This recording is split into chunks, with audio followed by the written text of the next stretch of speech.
পড়াশোনা করছে, রাত জেগে বসেছিলাম পাশে। এইটার জন্য আমি আল্লাহর কাছে লাখ লাখ শুকরিয়া যে পরিশ্রম সার্থক।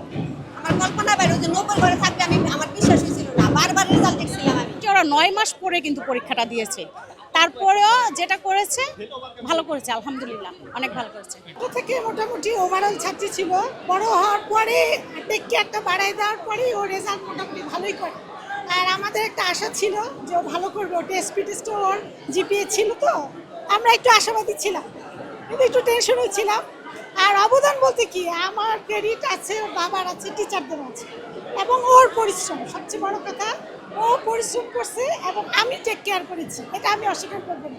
আমি time to time take care করেছি, পড়াশোনা করছে, রাত জেগে বসেছিলাম পাশে।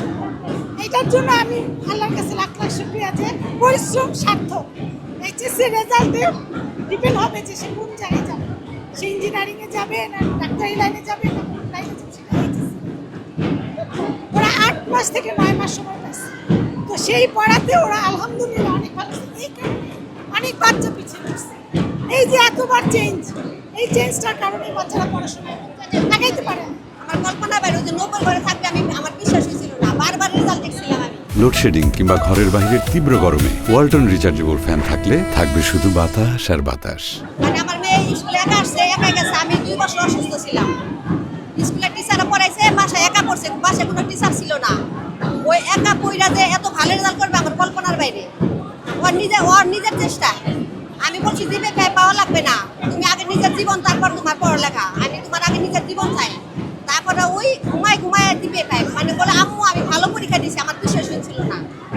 অনেক আনন্দ, বলার ভাষা নাই, কল্পনার বাইরে রেজাল্ট করছে। রেজাল্টটা যেটা আসছে এমনই হওয়া উচিত। 98%, 99%, এটা আসলে আমরাও চাই না। আমরা চাই আমাদের সময় ধরেন প্রায় আমি 88-এ পাস করছি, তখন 27% পাস করছিল, এরকমই হবে।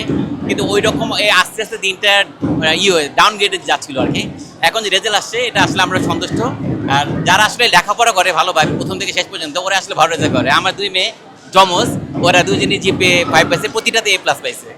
ওরা তো ক্লাস 9-এ আসলে একটা সিস্টেমে ছিল, সায়েন্স কমার্স আর্টস কিছুই ছিল না। তারপর 10-এ এসে ওদের সব চেঞ্জ হয়ে গেল, আন্দোলন হইলো, অনেক সমস্যা ছিল ওদের। তারপরে যেহেতু বাচ্চারা জিপিএ 5 পেয়ে গেল, এবং পরীক্ষাও নিশ্চয়ই জানেন আপনারা অনেক হার্ড হইলো এবার, তো ভালো করছে আলহামদুলিল্লাহ। এই বেস্টটার প্রতি এরকম না করলেও পারতো। যারা এবার ক্লাস 9-এ আছে তারা স্টার্টিং শুরু ওরা বেটার করতে পারবে, কিন্তু ওদের যেটা করেছে সেটা আসলে পরীক্ষাটা একটু বেশি হার্ড করে ফেলছে। ক্লাস 10-এ ওদের এসে ওরা 3 মাস পর্যন্ত ওরা সিলেবাস পায় নাই, বই পায় নাই। 3 মাস পরে গিয়ে মোটামুটি ওরা 9 মাস পরে কিন্তু পরীক্ষাটা দিয়েছে, তারপরেও যেটা করেছে ভালো করেছে, আলহামদুলিল্লাহ অনেক ভালো করেছে।